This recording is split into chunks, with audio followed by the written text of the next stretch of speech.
दरअसल हर साल की तरह इस साल भी हज के लिए जाने वाले लोगों का बहुत ज्यादा रश लगा हुआ था। हर तरफ लोगों का हजूम ही हजूम नजर आ रहा था। जहाँ तक निगाह दौड़ाओ वहाँ लोग ही लोग नजर आते थे। कभी कभी मैं सोचती थी कि हज भी कितनी ही खूबसूरत इबादत है। दुनिया के तमाम अमीर गरीब काले गोरे घर हर एक में फर्क खत्म करके रख देता है और तमाम लोगों को एक ही जगह पर एक साथ खड़े होने का मौका देता है। जिससे इस बात का अंदाजा होता है कि अल्लाह के नज़दीक हर इंसान बराबर है, चाहे वो अमीर हो या गरीब, काला हो या गोरा, बादशाह हो या फकीर, सब अल्लाह के नज़दीक बराबर हैं। और हज जैसे फरीजे को अंजाम देते हुए सब के सब एक साथ खड़े हो जाते हैं। मुझे भी कई सालों से हज पर जाने का शौक था। दिल तड़पता था कि कब मौका मिले और मैं हज के लिए जाऊं, लेकिन वहां तक जाने के लिए मेरे पास वसाइल नहीं थे। मैं एक मामूली सी गवर्नमेंट टीचर थी, तनख्वाह भी बहुत कम थी। बहुत कोशिश करती कि बचत कर लूं, लेकिन पूरे घर की जिम्मेदारी मेरे ही कंधों पर थी। मेरे अब्बा माजूर थे, इसलिए कोई काम काज नहीं कर पाते थे। घर में बहन भाइयों में सबसे बड़ी मैं ही थी। छोटी उम्र से ही घर का खर्चा उठाना शुरू कर दिया था। पहले मैं अपनी पढ़ाई के साथ साथ इधर उधर नौकरी वगैरह करती, बहुत से स्कूलों में भी पढ़ाया। और जब मेरी पढ़ाई मुकम्मल हो गई फिर मैंने एक गवर्नमेंट स्कूल में जॉब करना शुरू कर दी। मामूली सी तनख्वाह दे रहे थे, मामूली इसलिए क्योंकि एक तो मुझे पूरे घर का खर्च उठाना था और दूसरा हर गुजरते दिन के साथ महंगाई इतनी बढ़ती जा रही थी कि जितने भी पैसे मिलते कम लगते थे, लेकिन गुजारा तो करना ही था। साथ में घर पर मोहल्ले के बच्चों को ट्यूशन भी पढ़ाया करती थी और मेरे बाकी बहन भाई भी पढ़ रहे थे। मेरी ख्वाहिश थी कि वो भी पढ़ लिख कर कुछ बन जाएं। अम्मा चाहती थी कि अब मेरी शादी की तैयारियां शुरू कर दी जाएं क्योंकि मेरी उम्र हो रही थी, मगर इस बात से भी परेशान थी कि घर का खर्चा भी मैं ही उठाती हूँ। शादी के बाद किस तरह ये सब होगा, मैं भी इस बात को लेकर हर वक्त टेंशन में रहती थी। अम्मा मैंने कह दिया था कि जब तक मेरे बहन भाइयों में से कोई इस काबिल ना बन जाता कि वो अपने पाँव पर खड़ा हो सके और इस घर का खर्च चला सके, तब तक आप मेरे लिए रिश्ते देखना बंद कर दें। मैं तब तक शादी नहीं कर सकती। अम्मा कहने लगी, अगर मैंने वक्त पर तुम्हारी शादी नहीं की कोई भी रिश्ता तुम्हें नहीं मिलेगा। वैसे भी हर कोई मुझसे यही पूछता है, आप अपनी बेटी की शादी कब करेंगी। लोगों को लगता है कि हम तुम्हारा पैसा खाने के लिए जानबूझकर तुम्हें घर पर बिठाए हुए हैं, लेकिन हकीकत क्या है इससे कोई भी वाकिफ नहीं है। मैंने अम्मा से कहा कि आप लोगों की बातों पर ध्यान देना छोड़ दें, लोगों का काम तो बातें करना ही है। कोई भी कभी भी हमारी मदद के लिए आगे नहीं बढ़ा है। मेरा घर मेरी जिम्मेदारी है और आप सब कोई गैर नहीं है, मेरे अपने हैं। तो मैं आप सबके ऊपर बोझ कैसे हूँ और आप लोग मेरा फायदा कैसे उठा सकते हैं। आप लोगों की बातों को मत सुना करें। मुझे खुशी मिलती है अपने घर का खर्चा उठाकर और अपने घर के लिए मेहनत करके। दूसरों को हमारे घर के हालात कभी समझ नहीं आ सकते। जब तक अब्बा ठीक थे तब तक तो वो अच्छे से घर चला रहे थे। मेरे समझाने पर अम्मा ने कहा, ठीक है, लेकिन तुम्हारे लिए रिश्ते तो ढूंढना ही पड़ेंगे। अभी मंगनी कर देते हैं और बाद में शादी कर देंगे। मैंने अम्मा से कहा, कोई भी इतनी देर इंतजार नहीं करता, आप परेशान ना हो, जब शादी होनी होगी उस वक्त हो जाएगी। हो सकता है कि अभी शादी होना मेरे हक में बेहतर ना हो। मैंने अम्मा को तो किसी न किसी तरीके से मना लिया था, लेकिन मोहल्ले और दीगर लोग जो मुझे जानते थे जहाँ पे मुझे देखते उस मौजू को लेकर बैठ जाते। अगले साल मैं पूरी 25 साल की होने वाली थी और अब तक मेरी शादी नहीं हुई थी। लोग इसी बात को लेकर ऐसे परेशान हो रहे थे जैसे इस दुनिया में और कोई मसला ना रहा हो। पहले तो मैं लोगों की बातों पर कुछ भी नहीं कहती थी, फिर मैंने बहस करना शुरू कर दी। आहिस्ता आहिस्ता मुझे इसकी आदत पड़ गई और मैं आगे से सिर्फ मुस्कुरा देती। मुझे ये समझ नहीं आती थी कि सब लोग शादी की उम्र से क्यों मशरूत करते हैं, हालांकि शादी कोई बच्चों का खेल नहीं है। वैसे मेरा मानना था कि हमारे माशरे में शादी इसलिए नहीं करवाई जाती कि ये एक सुन्नत है, बल्कि इसलिए करवाई जाती है कि ये एक रस्म है। वाकई में हमने इसे रस्म बना के रख दिया है। अगर हम इसे सुनना समझ कर ही करते तो सारी गैर शरई हरकतें और रस्में हम अपनी शादियों में ना करते।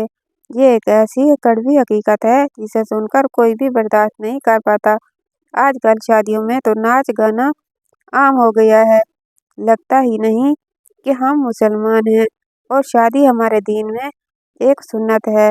लोगों के दोहरे मयार देख देख कर तो मेरा दिल ही खराब हो गया था। इसलिए मैंने किसी से ज्यादा बातचीत भी नहीं करती थी, ना ही अपने घर के मसाइल वगैरह किसी से शेयर करती थी। जो भी बात होती थी अपने तक रखती थी और अपने हर मसले को खुद ही हल करने की कोशिश करती थी। बाकी सब तो मेरी जिंदगी में ठीक ही चल रहा था, लेकिन अम्मा की परेशानी वहीं की वहीं थी। अब मुझे भी कहती थी कि कम से कम मंगनी कर लो, फिर शादी कर लेना, मगर मैं मना कर देती। मेरा सारा ध्यान अपने बहन भाइयों के मुस्तकबिल की बेहतर बनाने पर था। लेकिन फिर एक दिन अम्मा ने मुझे अपने पास बिठाया और कहा, देखो बेटा, मैं तुम्हारे लिए अब रिश्ते ढूंढना शुरू कर रही हूँ। अब तुम मुझे मजीद इनकार नहीं कर सकती। ये कहकर उन्होंने रिश्ते करवाने वाली को फोन किया और उससे कहा, मेरी बेटी के लिए रिश्ते ढूंढना शुरू कर दो। बहुत से रिश्ते देखने के बाद अम्मा को एक रिश्ता समझ में आया, तो अम्मा ने उन्हें हमारे घर पर बुलाया। और अकेला आदमी था, इसके माँ बाप नहीं थे, अकेला ही रहता था। अब शादी के लिए लड़की ढूंढ रहा था। अम्मा ने उसके सामने अपने हालात साफ साफ बता दिए और कहा कि हमारी बेटी ही इस घर का खर्चा चलाती है। या तो तुम अभी मंगनी कर लो और कुछ साल बाद शादी कर लेना, जब तक मेरे कोई और बच्चे कमाने के काबिल नहीं हो जाएं, या फिर इसे शादी के बाद भी नौकरी की इजाज़त दे दो ताकि वो हमारे घर का खर्च उठा सके। देखो बेटा, तुम्हें ये बात बहुत ही अजीब लग रही होगी और तुम्हें लग रहा होगा कि हम अपनी बेटी की कमाई खाना चाहते हैं, लेकिन ऐसा नहीं है। मेरे शौहर माजूर हैं और मुझे भी कोई हुनर नहीं आता। बच्चे छोटे हैं, हम में से कोई भी कमा नहीं सकता। मेरी वही बेटी है जो कमा रही है। वो इंसान बहुत अच्छा ही लग रहा था। उसने अम्मा से कहा कि आप फिक्र मत करें, बल्कि मैं खुद भी आप लोगों की मदद किया करूँगा। यूँ अम्मा ने उस रिश्ते को पसंद करके रिश्ता भी पक्का कर दिया। मुझे भी वो रिश्ता पसंद आया था। एक दो बार मैंने उससे बात भी की। वो बहुत ही सुलझे हुए इंसान लग रहे थे। यूँ हमारी शादी की तारीख भी पक्की कर दी गई। 2 महीने बाद ही हमारी शादी थी। इतनी जल्द ही ऐसा हुआ था कि मुझे यकीन ही नहीं आ रहा था। शादी हो जाने के बाद भी मैं नौकरी करती थी और घर पर पैसे भिजवाती थी। मेरे शौहर ने कभी भी इस बात पर एतराज नहीं किया था, बल्कि कभी कभी तो वो मेरी भी मदद कर दिया करते थे और इस तरह से मदद करते थे कि मुझे महसूस भी नहीं होता था कि उनकी अच्छाइयों की तो मैं गर्विदा हो गई थी। शादी के बाद वो मुझे कुछ दिन के लिए घुमाने के लिए भी ले गए थे। जिंदगी में इतनी मसरूफ हो गई थी कि कभी भी अपने लिए वक्त नहीं निकाला था और ना ही कहीं घूमने गई थी। ना तो स्कूल ट्रिप पर, ना ही कॉलेज ट्रिप पर। पहली बार अपने शौहर के साथ ही घूमने के लिए गई थी। वो मुझे शिमाली इलाका जात में ले गए थे। वहाँ की खूबसूरती देखकर तो मैं दंग रह गई थी। इतने खूबसूरत खूबसूरत इलाके भी हमारे मुल्क में मौजूद हैं। मुझे वैसे भी अपने वतन से बहुत मोहब्बत थी। मुझे तो उन लोगों पर हैरत होती थी जो अपने ही वतन को छोड़कर चले जाते हैं। एक दिन मेरे शौहर ने मुझसे कहा कि देखो, मैं जानता हूँ कि तुम नौकरी करके थक जाती होगी। अगर तुम ये नहीं कर पा रही तो मुझे बताओ, मैं तुम्हारे घर वालों का खर्चा उठा लूँगा। मैंने अपने शौहर को मोहब्बत से देखा और उनसे कहा, देखें, आपकी बात मैं समझती हूँ और ये भी जानती हूँ कि आप मेरा ख्याल रखते हैं, लेकिन वो मेरे घर वाले हैं और अम्मा को ये बात बिल्कुल भी अच्छी नहीं लगेगी कि आप उनका खर्च उठाएं।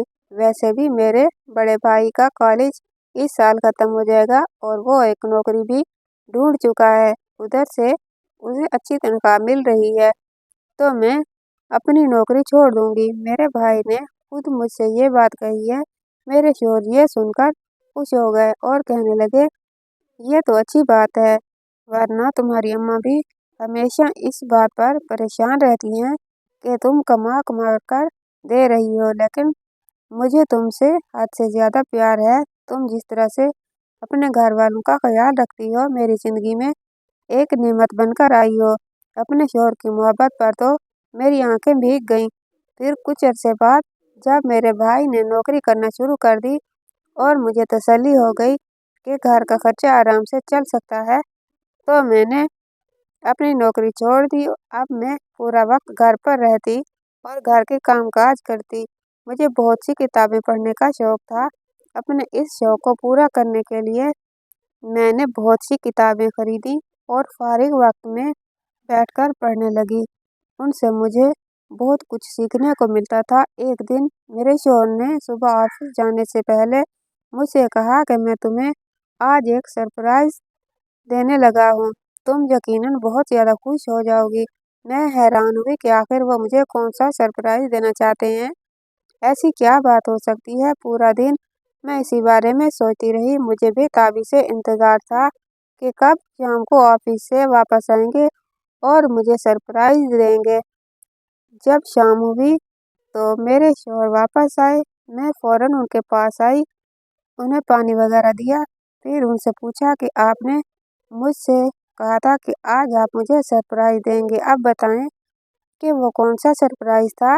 मैं पूरा दिन इसी बारे में सोच रही थी। ये सुनकर वो हंस पड़े और कहने लगे कि तुम भी कितनी पागल हो, बच्चों की तरह छोटी छोटी बातों पर खुश हो जाती हो। अच्छा देखो, तुम हमेशा से हद पर जाना चाहती थी ना।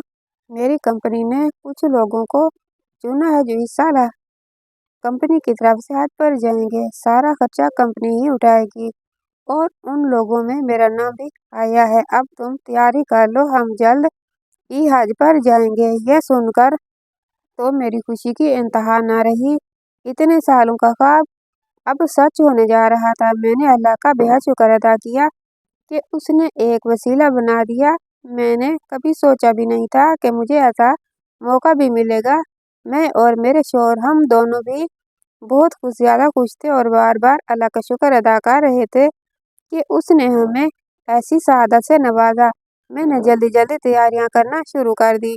अम्मा को भी फ़ोन करके बताया कि हम हज करने के लिए जाएंगे। वो भी सुनकर खुश हुई और दुआएं देने लगी। जाने से पहले अम्मा अब्बा से मिलने के लिए उनके घर गए। अब्बा बार बार रो रहे थे और कह रहे थे मेरी बहुत ख्वाहिश थी कि मैं भी हज पर जाऊं। मैंने अब्बा से कहा आप अच्छी उम्मीद रखें, एक दिन आपको भी मौका मिलेगा। मैं आपके लिए बहुत सारी दुआएं करूंगी। सबसे मिलकर हम लोग एयरपोर्ट की तरफ निकल गए। मुझसे तो अपने जज्बात संभाले ही नहीं जा रहे थे।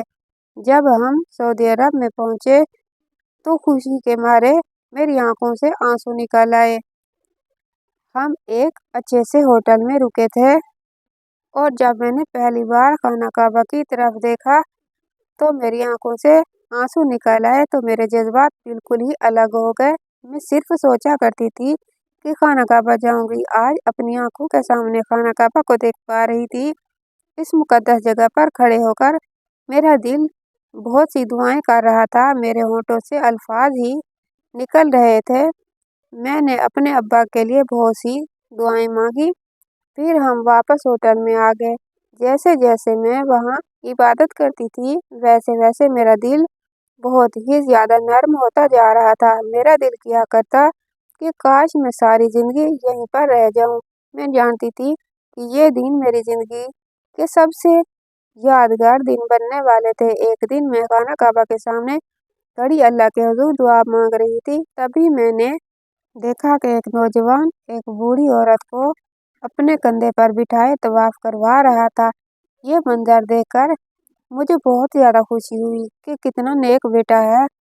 अपनी माँ को कंधे पर बिठाया हुआ है और तवाफ करवा रहा है। लेकिन फिर अचानक ही मैंने उस बूढ़ी औरत की आवाज़ सुनी। वो ऊंची आवाज़ में दुआ कर रही थी कि उसका बेटा मर जाए। ये सुनकर तो मैं कांप गई। कोई माँ अपने इतने नेक बेटे के बारे में ऐसी बददुआ कैसे कर सकती है, और वो भी खाना काबा के सामने। मैं फौरन से परेशान हो गई। आखिर کیا ہوا ہے جو ایک ماں ایسی بددعا کر رہی ہے؟ میرے لیے یہ بہت ہی حیرت کا مقام تھا۔ آس پاس موجود دیگر لوگ بھی اس عورت کو دیکھ رہے تھے کہ آخر اپنے بیٹے کے بارے میں ایسے کیوں کہہ رہی ہے اور اس کے لیے ایسی بددعا کیوں کر رہی ہے، مگر میں نے دیکھا کہ اس نوجوان کو کوئی فرق نہیں پڑ رہا تھا۔ بس وہ خاموشی سے اپنی ماں کو کندھے پر بٹھائے طواف کروا رہا تھا۔ میں اپنے شوہر کے ساتھ واپس ہوٹل میں گئی اور انہیں سارا واقعہ بتایا۔ میرے شوہر نے کہا، نہ جانے ایسی کیا بات ہے جو ایسی دعا کر رہی تھی، یہ تو بہت ہی تعجب کی بات ہے۔ میں پھر باقی ساری رات اسی بارے میں سوچتی رہی۔ اگلے دن دوبارہ مجھے خانہ کعبہ میں وہی عورت بیٹھی نظر آئی۔ آج بھی وہ دعا کر رہی تھی۔ مجھے لگا کہ وہ دوبارہ اپنے بیٹے کی موت کی دعا کر رہی ہوگی۔ میں نے سوچا کیوں نہ میں آج جا کر اس عورت سے پوچھوں آخر وہ اپنے بیٹے کے لیے ایسی دعا کیوں کر رہی ہے۔ تبھی میں اس کے قریب جا کر بیٹھ گئی اور اس سے کہنے لگی، ماں جی کیا میں آپ کے ساتھ کچھ بات کر سکتی ہوں؟ تو وہ بولی، بیٹا بولو کیا بات ہے؟ میں نے کہا، کل میں نے آپ کو دیکھا، آپ کا بیٹا آپ کو کندھے پر بٹھائے طواف کروا رہا تھا اور آپ اس کے کندھے پر بیٹھی بددعا دے رہی تھی کہ میرا بیٹا مر جائے۔ ایسا کیوں ہے؟ آخر آپ کے بیٹے نے ایسا کیا کیا ہے جو آپ کے منہ سے اپنے ہی بیٹے کے لیے ایسی بددعا نکل رہی تھی؟ میری بات سن کر اس عورت کی آنکھوں سے آنسو گرنے لگے اور پھر اس نے مجھ سے کہا، بیٹی میں نے بہت ہی مجبور ہو کر یہ دعا کی تھی، یہ بددعا نہیں بلکہ دعا تھی۔ میں جانتی ہوں کہ سب لوگ حیران ہو رہے ہوں گے کہ میں اپنے بیٹے کے لیے ایسی دعا کیوں کر رہی ہوں۔ کوئی ماں ایسی دعا کبھی نہیں کر سکتی، لیکن میرا بیٹا بہت ہی تکلیف میں ہے، اس کی حالت اتنی خراب ہے کہ تمہیں بتا نہیں سکتی۔ دراصل میں پاکستان سے ہی تعلق رکھتی ہوں اور ایک چھوٹے سے گاؤں میں رہتی ہوں۔ ہماری کافی بڑی بڑی زمینیں ہیں اور روپے پیسے کی کوئی کمی نہیں ہے۔ میرے دو ہی بیٹے ہیں، بڑا بیٹا تو وہ جو کل مجھے اپنے کاندھے پر بٹھائے طواف کروا رہا تھا، اور دوسرا بیٹا بہت ہی لاڈ اور پیار سے ہم نے اسے پالا تھا۔ ایک دن گاؤں میں کھیلتے کھیلتے وہ گر گیا اور اسے چوٹ لگ گئی، خون زیادہ بہہ گیا تو ہم اسے اسپتال لے گئے۔ ڈاکٹر نے اس کی مرہم پٹی کی اور کہا کہ وہ جلد ٹھیک ہو جائے گا، لیکن اس کا زخم ٹھیک ہی نہیں ہو رہا تھا۔ مسلسل علاج کے بعد بھی کوئی فرق نہیں نظر آ رہا تھا۔ میرا بیٹا جو ہنستا کھیلتا اور بھاگتا دوڑتا تھا، اچانک سے بستر سے لگ گیا۔ ہم نے اچھے سے اچھے ڈاکٹر کو دکھایا، لیکن کوئی بھی اس کی بیماری کو سمجھ نہیں پا رہا تھا۔ نہ تو وہ چل پھر سکتا اور نہ ہی کچھ بول پاتا، اور اس کی ٹانگ پر آنے والا زخم اتنا بڑا ہو گیا کہ پوری ٹانگ کاٹنی پڑی۔ ایسی عجیب بیماری اس کے جسم میں داخل ہو گئی ہے جسے ڈاکٹر بھی نہیں سمجھ پا رہے۔ اس بیماری کی وجہ سے وہ پوری رات درد سے تڑپتا اور چلاتا رہتا ہے۔ ہم سب نے بہت دم کروایا، علاج کروایا، کوئی فائدہ نہیں ہوا۔ میرا بیٹا اتنی تکلیف میں ہے اور میں اس کی چیخیں اور تڑپ دیکھ کر بے بس سا محسوس کرنے لگتی ہوں خود کو۔ میرا دل پھٹنے کو آ جاتا ہے۔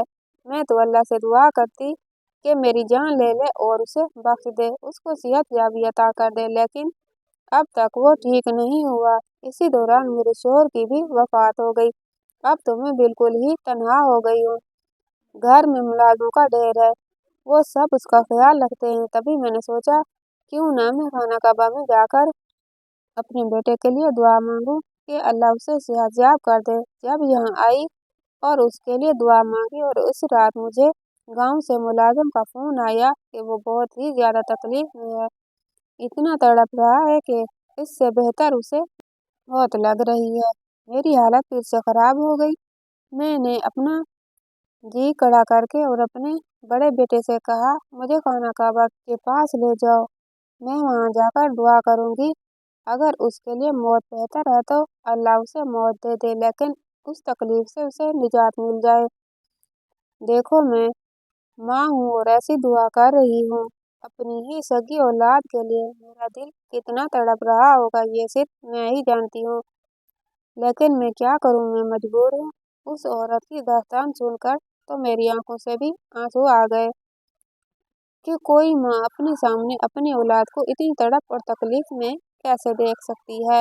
میں نے اس عورت کو سمجھایا کہ تم امید کا دامن مت چھوڑو اور اپنے بیٹے کے لیے ایسی دعا مت کرو बस उसी सेहतयाबी के लिए दुआ करो, देखना वो जल्द ही बिल्कुल ठीक हो जाएगा। फिर मैंने जितने दिन तक वहाँ रही, रोजाना उस बूढ़ी औरत से मिलती और उसे तसल्ली देती और खुद भी उस बेटे की सेहतयाबी के लिए दुआ करती। जब हम वहाँ से वापस पाकिस्तान आने लगे तो उस औरत ने कहा, तुम मुझसे मेरा फ़ोन नंबर ले लो और मुझसे राब्ते में रहना, हो सकता है कभी हमारी मुलाकात हो जाए। तुमने मेरा बहुत साथ दिया है और मुझे बहुत हौसला दिया है और उम्मीद दी है। मैं रोज़ाना अपने बेटे की सेहतयाबी के लिए दुआ मांगती रहती हूँ।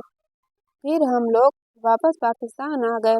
पाकिस्तान आकर मैं उस औरत के बारे में अक्सर सोचा करती थी कि न जाने उसका बेटा अब कैसा होगा। जब हम वापस आए थे उसने एक बार भी राब्ता नहीं किया था। मेरी भी हिम्मत नहीं हुई कि मैं खुद से राब्ता कर सकूं। क्या पता उसे ये बात अच्छी ना लगे। कुछ दिन गुजर जाने के बाद मुझे पता चला कि मैं उम्मीद से हूँ। मुझे और मेरे शोहर को जब ये बात मालूम हुई तो हम दोनों खुशी से फूले ना समा रहे थे। उन्हीं दिनों मेरे मोबाइल पर एक अनजान नंबर से कॉल आने लगी। मैंने कॉल उठाई तो पता चला दूसरी तरफ वही बूढ़ी औरत थी जो मुझे खाना काबा में मिली थी। उसकी आवाज़ सुनकर तो मैं फौरन ही खुश हो गई और उससे कहने लगी कि आपका बेटा कैसा है। उस औरत की आवाज़ से मुझे खुशी महसूस हो रही थी। उसने मुझे बताया कि जब मैं हज से वापस आई और घर में अपने बेटे को देखा तो वो मुझे पहले से काफ़ी बेहतर लग रहा था और न जाने इस तरह से उसकी बीमारी खत्म होती गई और अब वो बिल्कुल ठीक है और अपने पाँव पर खड़ा भी हो पा रहा है।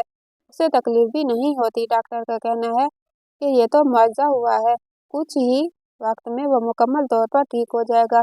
मैंने तुम्हारा शुक्रिया अदा करने के लिए कॉल की थी कि तुम उस दिन अगर मुझे उम्मीद ना दिलाती तो शायद मैं अपने बेटे को खो चुकी होती। उसकी बात सुनकर मैंने कहा, ऐसी कोई बात नहीं है, हमें कभी भी मायूस नहीं होना चाहिए और अल्लाह से हमेशा अच्छे की उम्मीद रखनी चाहिए। ये कहकर मैंने फ़ोन रख दिया और बैठकर सोचने लगी, कभी कभी हम इंसान कितने मायूस हो जाते हैं और खुद को बहुत ही बेबस महसूस करने लगते हैं। अगर ऐसे वक्त में हम अल्लाह पर भरोसा रखें तो कोई न कोई मौजज़ा ज़रूर होता है। जब मेरे शौहर घर वापस आए तो मैंने उन्हें सारा वाक़या बताया और कहा, उस बूढ़ी औरत की कॉल आई थी, अब उसका बेटा बिल्कुल सही और सेहतयाब हो गया है। उसने हमें अपने घर दावत पर बुलाया है। कुछ दिन हम उसके घर जाकर उससे मिलेंगे क्योंकि दावत से इनकार करना गलत बात होती है। मेरे शौहर भी राज़ी हो गए। फिर कुछ दिन बाद हम उस औरत के गाँव गए और उनकी बहुत बड़ी हवेली बनी हुई थी। वो हमारे इस्तकबाल के लिए दरवाजे पर पहले से खड़ी थी। उसने मुझे इतने प्यार से मदद किया था कि मना ना कर सकी। हमारी ये मुलाकात बहुत अच्छी रही। अब हम अक्सर उससे मिलने गाँव जाते रहते थे।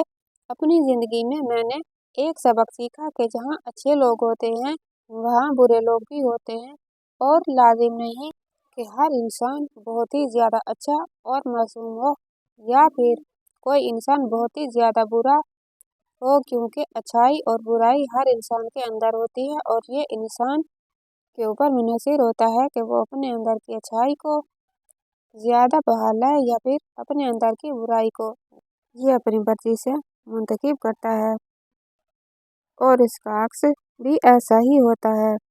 तो आज की वीडियो आपको कैसी लगी? राय का इज़हार कमेंट बॉक्स में ज़रूर कीजिएगा और वीडियो को लाइक और चैनल को सब्सक्राइब कर दीजिएगा। अगली वीडियो तक के लिए अल्लाह हाफिज़।